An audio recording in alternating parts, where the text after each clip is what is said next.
My name is Catherine. I'm 46 years old, and for nearly 2 decades, I was the woman who seemed to have everything mapped out perfectly. I married Thomas when I was 24, a dependable man with steady hands and an even steadier heart. We raised 2 incredible children in a charming colonial home in Davidson, where magnolias bloomed every spring and our chocolate Labrador, Charlie, was a neighborhood celebrity. I was the classroom volunteer, the fundraiser coordinator, the person who always showed up with her famous artichoke dip at every potluck gathering. Before I unfold the rest of this night, take a second to hit like and subscribe. It really does help more than you know. And if you're drawn into stories like this, I want you here for every one of them. Also tell me in the comments, where are you watching from? Are you in a small town where the evenings fall slow and gentle, or in a city where the lights never quite go dark? My life was stable, routine, and comfortable enough. Then one quiet Thursday morning, Thomas didn't wake up. No symptoms, no goodbyes, just silence. He was only 48. Our kids had already moved to universities in different states, leaving behind only echoes and memories.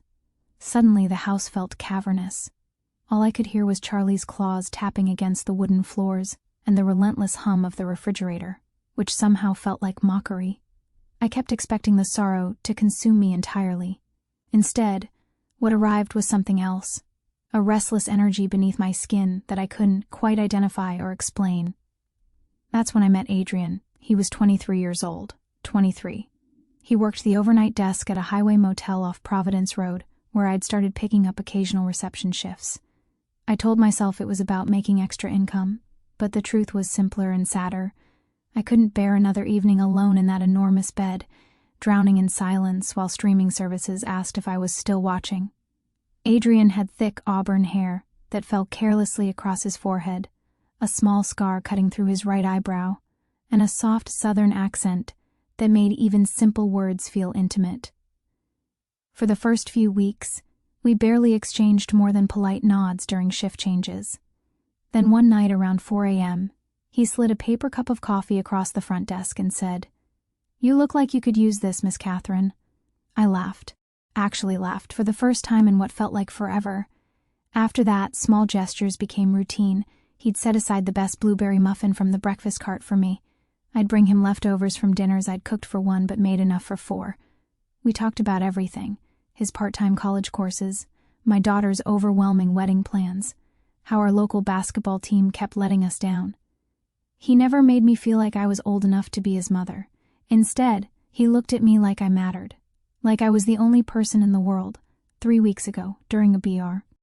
Udall ice storm. The power went out across the entire motel. Guests panicked in the dark, phones died, and the heating failed. Adrian and I ended up huddled in the back office with a single flashlight between us, sharing a bag of peanut butter candies and a bottle of cinnamon whiskey someone had abandoned months ago. We laughed until our sides ached. Then, suddenly, the laughter stopped. He brushed a strand of hair away from my face, his thumb lingering against my cheek, and whispered, "I've wanted to do this since the first night you walked through that door." I should have stopped it right there. I should have remembered that I'm 46, with stretch marks and a mortgage and a late husband's belongings, still packed in the garage. Instead, I kissed him like I'd been starving my entire life, and he kissed me back like he'd been waiting forever. Now it's 2:30 a.m. on a Friday, and my phone glows on the nightstand. "Adrian, can't stop thinking about you. Meet me by the pool gate after your shift. Place is empty this week." My hands tremble as I reply, "Give me 20 minutes. I'm already pulling on yoga pants and the faded navy sweatshirt he loves to borrow." I catch my reflection in the hallway mirror, no makeup, fine lines around my eyes, hair more silver than brown now, and for the first time in a long while, I don't feel ashamed of what I see. I look alive again. I grab my keys before doubt can stop me. Charlie whimpers from his bed in the mudroom, as if he senses I'm about to do something reckless. Maybe I am. But God, it feels good to feel something again. The motel pool has been closed for winter. A tarp is stretched tightly over the water, and plastic furniture sits stacked and chained like unwanted cargo. But Adrian knows which gate latch sticks, and he's already waiting when I slip through at 6:45 a.m., still wearing my work polo, hair twisted up with a pen. The sky is bruised violet, caught between night and dawn. The air smells like damp pine and old chlorine. He doesn't say a word, just reaches for my hand and pulls me behind the equipment shed, away from the security camera's view. Then his mouth is on mine, cold at first from the December chill, then hot and desperate. His hands slide beneath my sweatshirt like he's trying to memorize every inch of me. I make a sound I don't recognize, and he groans against my throat. "I've been thinking about you for hours," he murmurs, teeth grazing my ear. His hips press forward so I can feel exactly how true that is. I should care that we're barely 20 feet from the breakfast room, where some guest is probably already hogging the waffle station. But I don't. I just want more of him. We break apart only long enough for him to spread his canvas jacket on the cold concrete and pull me down with him. It's absurd. Daylight creeping in, frost still clinging to the lounge chairs. But none of that matters when he's kissing me like I'm oxygen itself. We don't go all the way. Not here. But it's close. Enough. Shirts pushed up, jeans unzipped, hands everywhere. When I come undone, it's with my face buried in his shoulder to muffle the sound. He follows moments later, shaking and swearing softly into my hair. For a long minute we just lie there, hearts hammering against each other like they're trying to escape and trade places. Eventually, the sky turns pale gold, and we fix our clothes, laughing breathlessly like teenagers who almost got caught. He walks me to my car and kisses me again, slower this time, sweeter. "Tonight?" he asks. "My place. Roommate's gone till Monday." I nod before my brain can list all the reasons this is a terrible idea.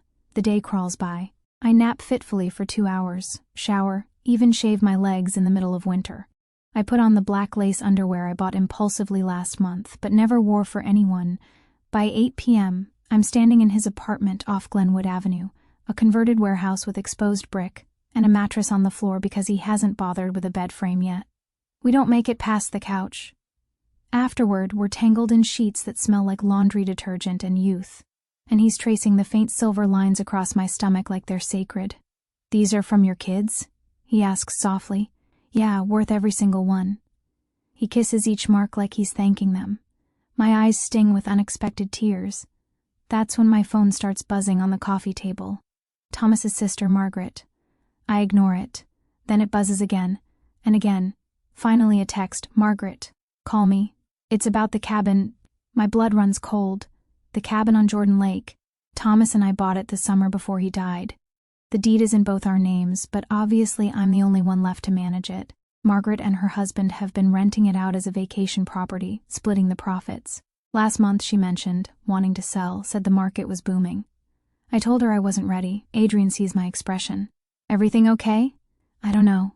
I call her back. She answers immediately, her voice tight. "Catherine, thank God. Someone broke into the cabin last night, completely ransacked it. The police think they were looking for something specific. You need to get up here." My stomach drops. There's nothing valuable there, just old furniture and photo albums and Thomas's fishing gear. What could they possibly want?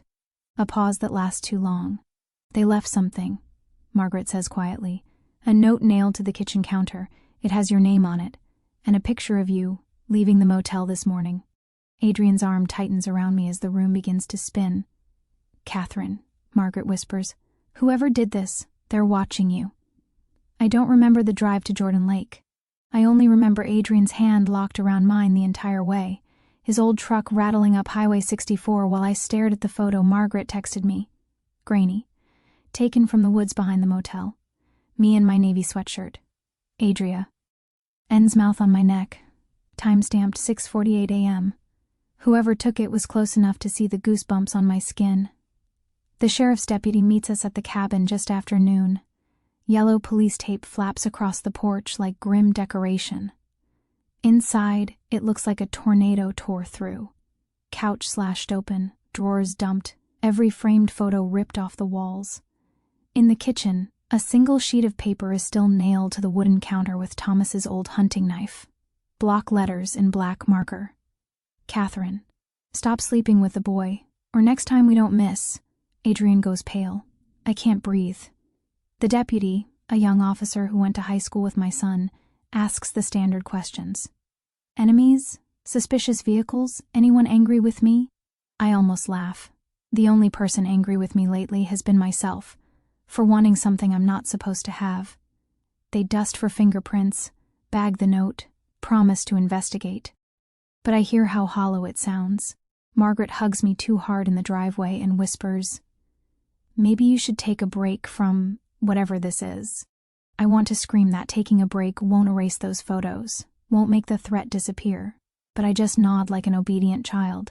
Adrian drives us back to Davidson in silence. Halfway home, he pulls off at a diner, kills the engine, and finally speaks, "I'm not letting you out of my sight until we figure this out." I start to argue, I'm the adult here, I'll handle it, but the words die when I see his face.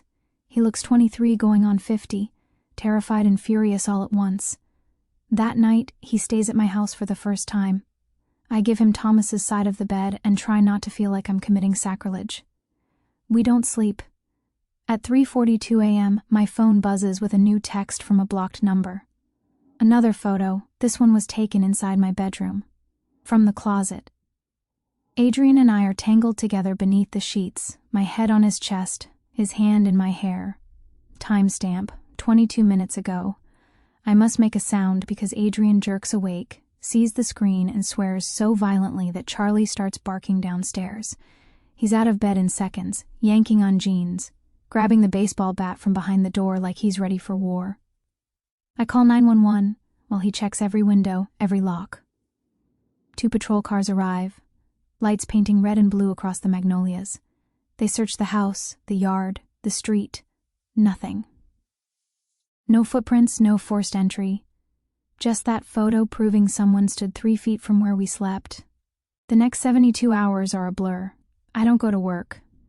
Adrian skips classes. We install cameras, change locks, sleep in shifts.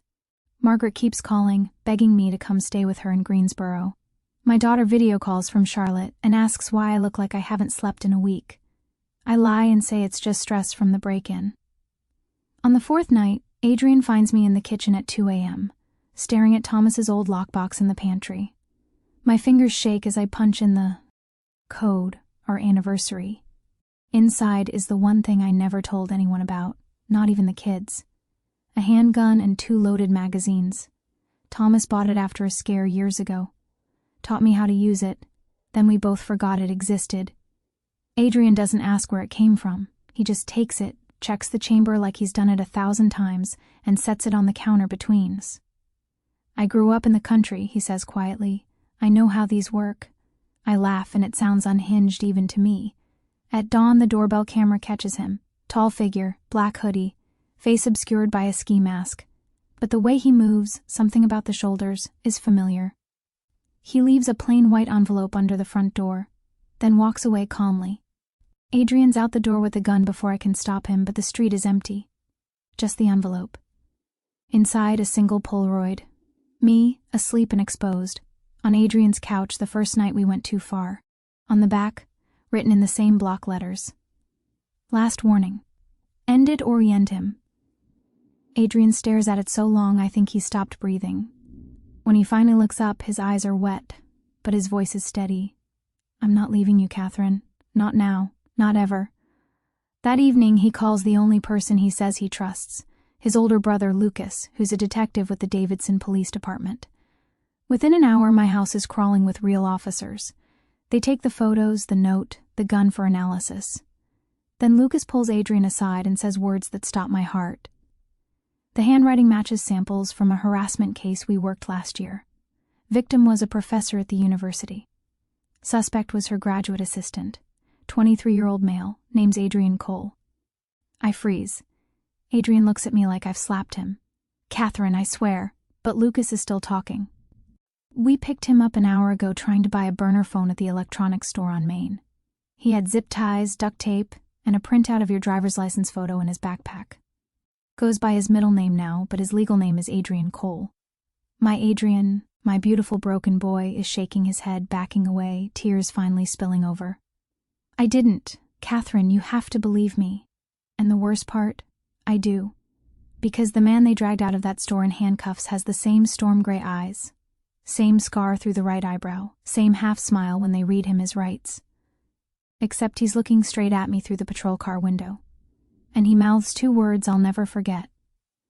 "Found you, Adrian, my Adrian," is on his knees in my front yard, sobbing that his brother's middle name is also Cole, that they shared clothes, phones, even classes sometimes when one needed to dodge an exam. That Lucas has always been jealous, always wanted what Adrian had. And when he found out about me, I can't hear the rest. The world tilts, goes gray. Later, days, maybe weeks, I'm not sure. They tell me Lucas had been watching me for months before. Ray Adrian ever started at the motel. That he staged everything. Used Adrian's phone while he was in the shower. Took those pictures when Adrian stepped out to grab ice. The cabin, the motel, my bedroom, all of it was him. Adrian never knew. They hold Lucas without bail. Adrian disappears the same day they release him. No note, no text, just gone. I find the gun back in the lockbox and his canvas jacket folded on the porch swing with my house key in the pocket. 6 months later, there's a postcard in my mailbox. No return address, just a Polaroid of the Blue Ridge Mountains at sunrise, and 3 words on the back in handwriting I'd recognize anywhere. I'm still here. I keep the gun loaded now. And every night, when the house goes quiet and Charlie finally settles, I sit by the front window with a cold cup of coffee and wait for footsteps that might be his. Because I'm 46 years old, and I finally understand the difference between being saved and being owned. Some hungers don't die. They just learn to wait.